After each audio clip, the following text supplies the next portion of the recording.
an kanu bɔgɔli an filɛ bɔ an mun tɛ sɛgɛn lajɛ la su ani tile an ni ɲan kuma bi ye juma ye février kalo tile 7 san 2025 bi kunnafoni b'an bolo k'o lase aw ma min ye Sénégal ministre de la défense ale bɛ tagamala an fɛ yan nɔ Mali kɔnɔna na ni an bɔra yen nɔ Iran ye a ka kɛlɛkɛ minɛn kɔrɔ dɔ yira aw bɛna faamuyali ko ɲuman sɔrɔ n'an ka kunnafoni dili kɛnɛ kɔnɔna na. Kunnafoni fɔlɔ an bɛ taa Mali ministre de la défense ye kɔnɔna na min ye Sénégal ministre de la défense ye général Birame Diop ale bɛ an fɛ yan nɔ Mali la. Général Birame Diop ale ni délégation belebele na an fɛ yan nɔ Mali la yaasa o ni Mali autorité bɛ se k'u bolo di ɲɔgɔn ma cogoya min na militaire côté a fan fɛ. Général Sadio Kamara ni ale ye Mali ministre de la défense ye ani Sénégal ministre de la défense ye général Birame Diop u ye ɲɔgɔn ye kɛ kunu alamisa février kalo tile 6 Mali ministre de la défense ye kɔnɔna na. Général Birame Diop ni ale ye Sénégal ministre de la défense ye n'a ta k'a lajɛ b'a ye k'a fɔ ale ka kalan sinsinna fɛn min kan o de ye Alweri Lere ni o ye sanfɛ kɛlɛ ye. O ni ka bolofara min tun bɛ Congo a ye o ɲɛmɔgɔya kɛ san 2003 la. San 2021 min ye Nations Unies ɲɛmɔgɔba ye u ka conseil militaire kun don wagati min na Macky Sall ka fanga bɛ kun cɛ ni général ale ni Macky Sall fara ɲɔgɔn kɔ sabula a y'a yira Macky Sall la k'a fɔ ko ka armée labɔ ka taa sifinnakaw kɛlɛ sifinnaka mun bɛ politique ko la ko o ye fɛn min tɛ bɛn cogo si la. O la wagati min na Bassirou Diomaye Faye ale ye fanga ta Sénégal a ye wele bila ni général ma ko a kana Sénégal armée kunna bi général Birame Diop ale nana an fɛ yan nɔ Mali la yaasa ni Mali autorité bɛ se k'u bolo di ɲɔgɔn ma cogoya min na armée ko ta fanfɛla fɛ kunu k'a to Mali ministère de la défense ye kɔnɔna na a ye kuma ta a y'a yira k'a fɔ ko accord bɛ Mali ani Sénégal ni ɲɔgɔn cɛ kabini san 2021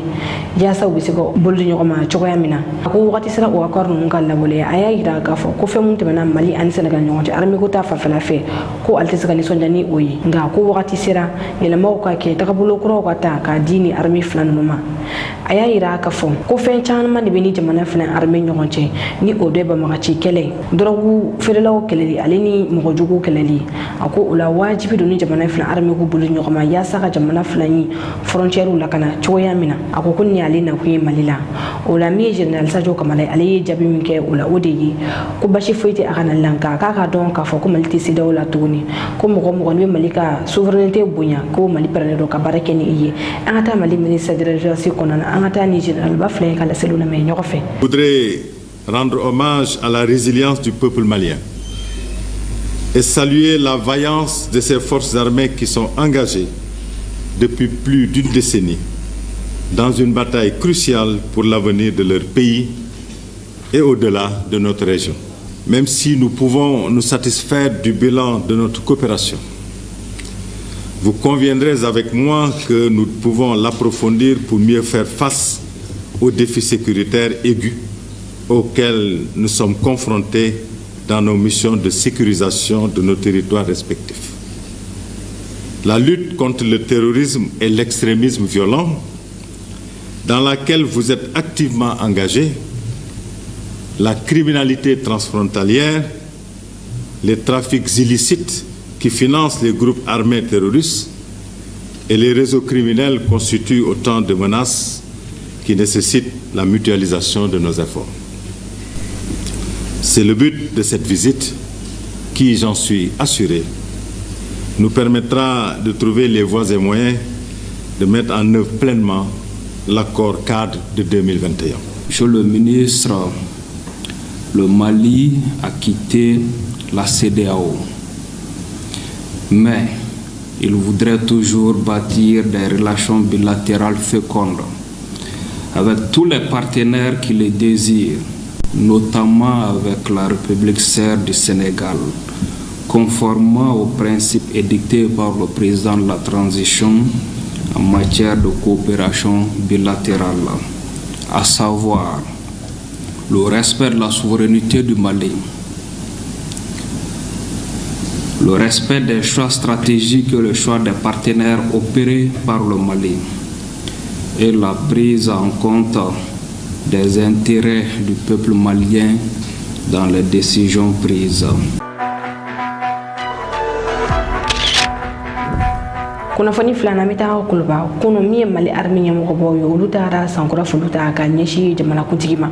san 2024 mi tɛmɛna armée ye baara minnu kɛ o la ka ɲɛfɔli kɛ o ye jamanakutigi kan baara kura minnu kan ka kɛ san 2025 na jamanakutigi yɛrɛ fana ye ɲɛfɔli kɛ olu kan nin kɛnɛ kan min ye Mali armée ɲɛmɔgɔ ye général Umar Jara ale fɔlɔ de ye kumana baara minnu kɛra Mali armée fɛ san 2024 la a ye ɲɛfɔli kɛ olu ye jamanakutigi ɲɛna jamanakutigi ye jaabi min kɛ o la a ko baaraw ɲɛna a ko Mali armée ye Mali sinsibiri de ye kelenya min ani bɛn ni Mali mago bɛ a la k'a tɛ se ka taa cogo si la ni Mali armée tɛ a y'a yira k'a fɔ ko bi Mali armée bɛ k'i bolo di jamana wɛrɛw ma ni o ye AES jamana ye Burkina ale ni Niger a ko o la ko bolofara kuraw bɛna bila sen ka armée kɔnɔna na a y'a yira fɛnɛ k'a fɔ ko min ye armée ka minɛn ko ye ko o sanutɛna na jɔ k'u bɛna na continuer ka san sabula min ye général Umar Jara ye ale ye foli ta ka ɲɛsin jamanakutigi ma ka kɛɲɛ ni minɛnkura minnu bɛ ka san k'a di armée ma kɛrɛnkɛrɛnna drone min ye drone AKNC a y'a yira k'a fɔ ko ye a jɔyɔrɔ fin kosɛbɛ kɛlɛ la ni kɛlɛ min bɛ ka kɛ Mali kɔnɔna na yan nɔ laɲini minnu ye san 2025 na général Umar Jara a ye ɲɛfɔli kɛ olu ye jamanakutigi ɲɛkɔrɔ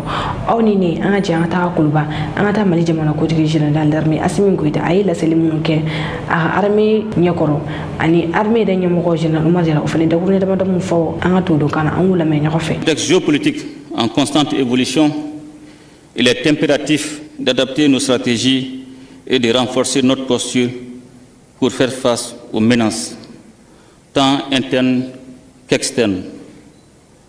C'est dans cet esprit que nous avons œuvré avec nos frères d'armes du Burkina Faso et du Niger à la mise en place d'une force unifiée au sein de la Confédération des États du Sahel, AES. Les succès opérationnels que vous remportez sur les différents théâtres redonnent de l'espoir aux populations et confortent par la même occasion les liens armée-nation. Soyez rassurés, avec l'appui constant du peuple malien, que l'année 2025 sera celle de la continuité dans le renforcement des capacités opérationnelles des forces armées et de sécurité. Il faut continuer. Amène Kelenge, amène Kelenge, mais amène Kelenge, faut attaquer à Keramoui. Maldoni a bla barala, anuno ou walia ou wali ou faux président inan, car faut malidoniana ou kake ambien ou de kama. Sankura mouflene, amène Keleke, Jamana deune. Un mou ke korole, amène continuer à faire un sosoudé, ambe Jamana deune walimano, ou est quand dememouna, Mali n'est pas détaillé. Donc an ka baara ye mun ye an bɛ se ka mun jouer jamana jɔ la sɔrɔsiw b'o de kɛ sɔrɔsiw sécurité ni paramilitaire an b'an ka rôle kɛ o kɔnɔna la ko bolodenkelen de bɛlɛ ta sɔrɔsiw ta ye mun ye an b'an ta k'a la k'a fara jamanadenw ta pour que jamana ka se ka hɛrɛ sɔrɔ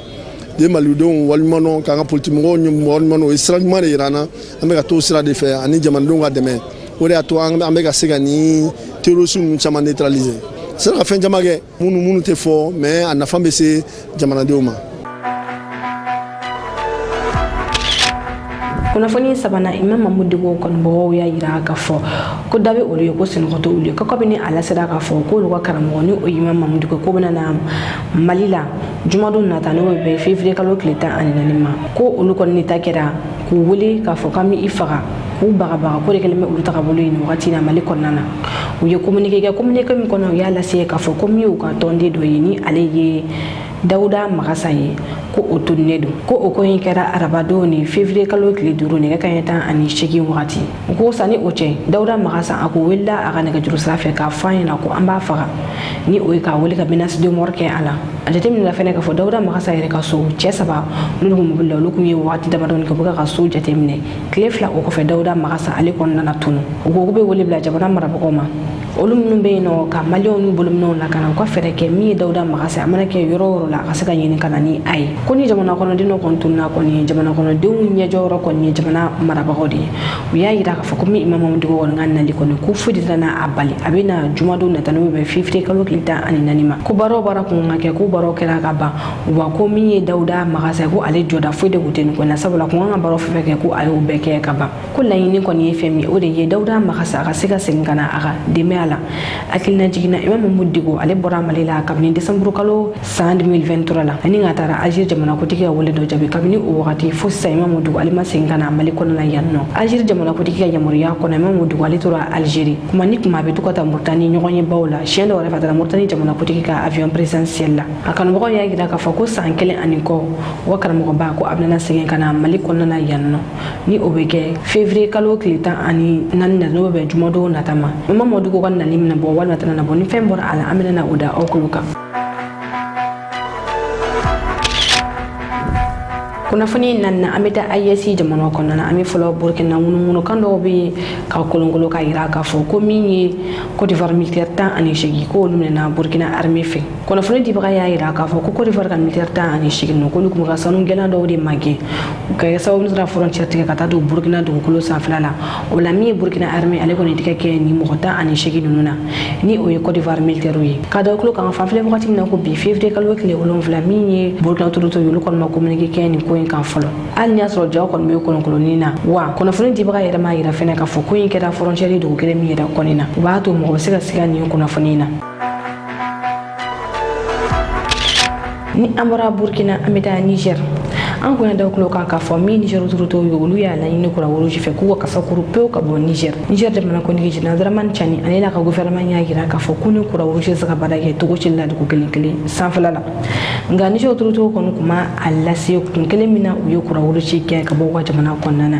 min ye Bana Ibrahim ni ale ye tɔn dɔ ɲɛmɔgɔ ye tɔn min ni o sigilen don Niger ka souveraineté kɔkɔrɔmadɔli kama ni u bɛ wele ko Front Patriotique pour la Souveraineté a y'a yira k'a fɔ ko fɛn dɔw yɛrɛ CCR la ni o ye kura woroji ye ko ni wamana tɛ taa cogo si de la ko a bɛ dankari kɛ Niger ka souveraineté ale ni Niger ka yɛrɛma hɔrɔnya la aw ni an ka taa Niger an ka taa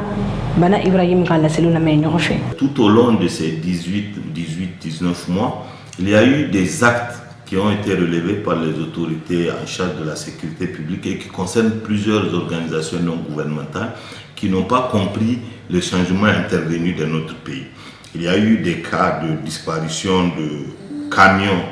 transportant des marchandises, contenant des médicaments. Il y a eu des cas de blessés qui sont pris en charge par certaines ONG, dont l'ONG CICR, de refus de respecter l'obligation d'avoir une escorte militaire lorsque on opère dans certaines zones de conflit. Donc tous ces manquements ont été rappelés régulièrement par le ministère de l'Intérieur à ces ONG et malheureusement certaines ONG comme le CICR prétendant agir au nom d'une valeur de neutralité s'adonnent à des activités qui ne cadrent pas avec la vision de notre pays de lutter pour sa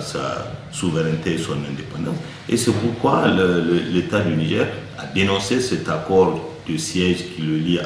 au CICR et a demandé au personnel expatrié dans les plus brefs délais de quitter notre territoire. kunnafoni duruna Mali jamana kutigi kɔrɔ Alpha Umaru Konare ale bɛ Togo jamana kutigi kɔrɔ ni ale ye y'a dema ye ni y'a san 20 ale fatura kunu février kalo tile 6 min ye tasibele o taara k'a ɲɛsin a ma denkɛ fɛ ni ale ye Faure Gnassingbé ni o yɛrɛ de bɛ jamana kutigi la ni wagati na Togo Faure Gnassingbé a ye nin kɛnɛ sigi ka se ka dugawu kɛ a fa su ye kɔfɛ a ye wele bila farafinna jamana kutigi 5 ma minnu ni a fa ye jɛɲɔgɔnya kɛ ka tɛmɛ min ye Tchad jamana kutigi kɔrɔ Buguni u de ale bɛ a la Benin jamana kutigi kɔrɔ ni Sofor Soglu Toma Yaye Boni ale fɛnɛ bɛ Benin jamana kutigi kɔrɔ dɔ ye ka taa se Mali jamana kutigi kɔrɔ ma Alpha Umaru Konare u kana tasibele kɛ k'a ɲɛsin ale facɛ ma ni u terikɛ fɛnɛ kun do ka tɛmɛ min ni jamana kutigi ni bɛɛ lajɛlen u bɛɛ ye fleur da ni cɛkofɔlen kaburu sanfɛla ni o kɛra Togo palais présidentiel kɔnɔna na nin kɛnɛ in ka Faure Gnassingbé a ye jɔnjɔn belebele 2 ta k'a di ni jamana kuntigi kɔrɔ 2 ma ka kɛɲɛ ni u ye wulikajɔ min kɛ Togo ka sankɔrɔta ni o jɔnjɔn in bɛ wele ko Grand Croix du Mérite de Togo ni jɔnjɔn 2 in dira jamana kutigi kɔrɔ 2 ma o de ye Tchad jamana kutigi ale ni Benin jamana kutigi ni Sofor Soglu kunnafoni wɔɔrɔnan bɛ taa Iran ye a ka kɛlɛkɛminɛn kɔrɔ dɔw yira kunu alamisa février kalo kile woro mi Iran ale ye batum koro do ira ni o ye keleke bato ni be bulu ko porte avion Iran ye o kele ira ni bato yi iba ye ka fon avion ni be ke ale kono nga drone de mina bla ni kono na koro ba ira fo ko Iran mina ni bato yi fa drone chamane la abe se ka to ko jiga jien fantana be la jelen fa ka drone la wuli ni ata ko kele o ke kana ni porte drone ale to ko de ye Shahid Bagiri ale kuma Iran bulu koroli Iran kuma marchandise de ke akona katani aye jamana ni jamana Iran aglan ko kura ni ke porte drone ni porte drone commandant aya ira ka fo ko ni porte drone ka be se ka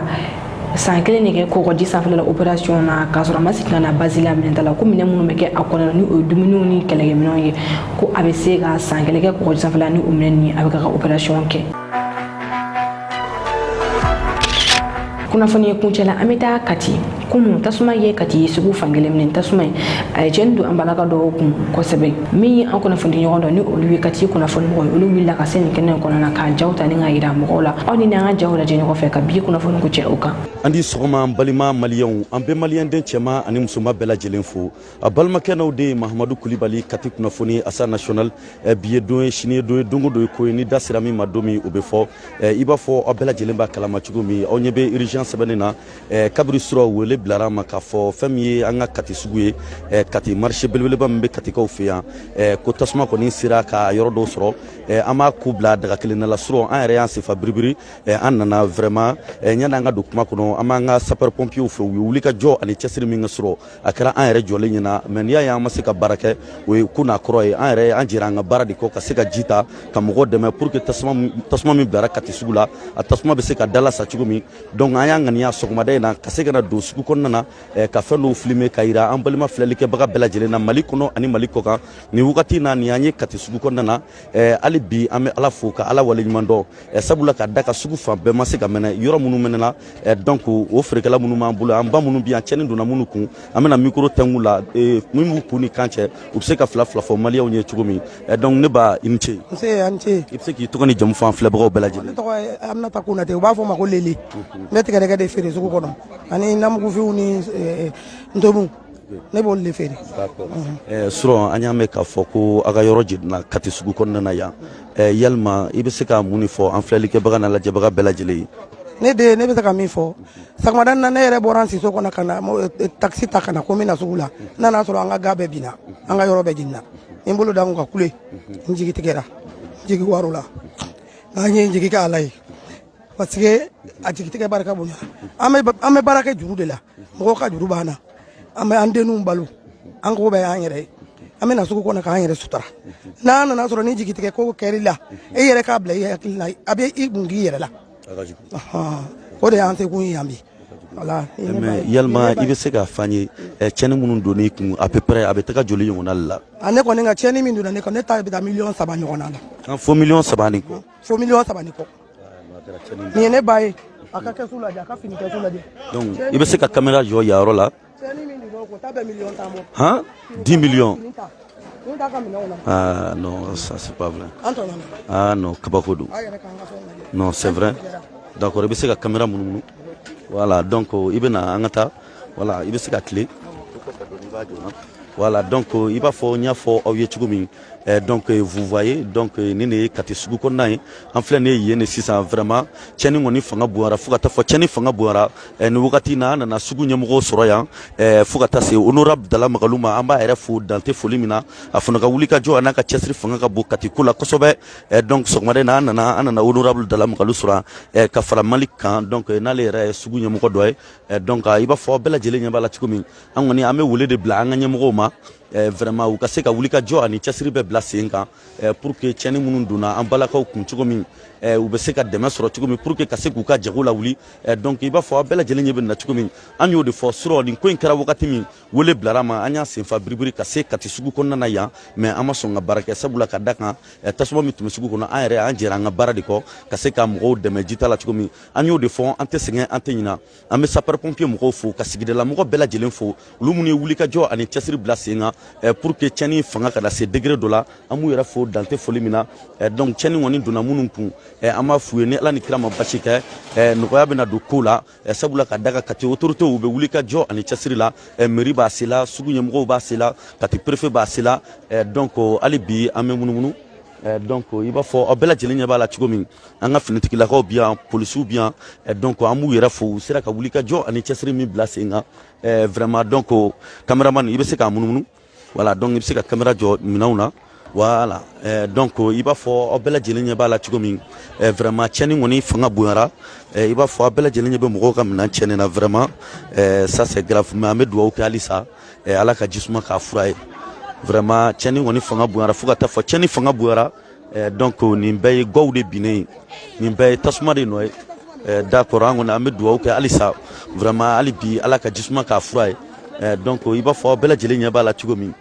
voilà donc i jɔ i ka sigi kan voilà donc i b'a fɔ aw bɛɛ lajɛlen ɲɛ b'a la cogo min nin kɔni nin bɛɛ ye tiɲɛnikɛ nɔ de ye vraiment sɔrɔ Ala ye katikaw garijɛgɛ kɛ nin de kati sugu kɔnɔna vraiment tiɲɛni caman kɔni kɛra mais hali bi an bɛ dugawu kɛ hali bi Ala ka jisuma k'a fura ye donc an y'o de fɔ an tɛ sɛgɛn an tɛ ɲinɛ sɔrɔ yɛrɛ a kɛra wagati min an tun bɛ kɛnɛ kɔnɔ n'i y'a ye an ma sɔn ka baara kɛ ko n'a kɔrɔ don sabula ka da kan tasuma min tun bɛ sugu kɔnɔna na sapeur pompiers b'u se la sigidalamɔgɔw b'u se la an kɔni an ma ko bila daga gerinda la an yɛrɛ an ye ji ta ka se k'u dɛmɛ baara caman na donc vous voyez donc nin de y'an ka wuli ka jɔ ani an ka cɛsiri ye ka se ka na kati sugu kɔnɔna na tiɲɛni minnu kɛra donc ka se ka na dugawu da kɛ ka se ka yira an ka ɲɛmɔgɔw la min se ye min ye an balaka minnu bɛ feere la sugu kɔnɔnaw na pour que u bɛ se ka dɛmɛ sɔrɔ cogoya min na parce que n'i y'a ta ka jateminɛ caman ka nasɔngɔ bɛ bɔ nin de la caman ka sosara bɛ bɔ nin de la u ka musaka caman bɛ bɔ nin de la bon n'a fɔra ni nin tiɲɛni fasuguya nana vraiment a bɛ mɔgɔ jigi waro a bɛ mɔgɔ jigi lamisɛnya mais hali bi an bɛ dugawu kɛ Ala ka jisuma k'a fura ye donc an bɛ bɛɛ lajɛlen fo Mali kɔnɔ ani Mali kɔ kan donc an ka an filɛlikɛbagaw tulo garijɛgɛ kɛra min ye a balimakɛ n'aw den fɛ Mahamadu Kulibali Kati kunnafoni Asa National o de tun ye nin ye an b'a fɔ aw bɛɛ lajɛlen k'an bɛn merci beaucoup. an ka bi kunnafoni ɲiniw la ninnu de sɔrɔla an fɛ bi k'u dɔw tulo kan aw ni ce aw ka kulomajɔ la k'an filɛlibaga bɛɛ lajɛlen fo kɛnɛkɛnɛ minnu bɛ k'an lajɛ ka bɔ Russie aw k'an bɛn wagati wɛrɛ aw ka groupe WhatsApp sanfɛla la aw bɛ se ka nin numéro kofɔli ye wele ni o ye 91 21 40 84 o la condition fɛn fɛn b'a la yaasa aw bɛ se ka don an ka groupe WhatsApp la a b'o bɛɛ lajɛlen sɔrɔ nin numéro in fɛ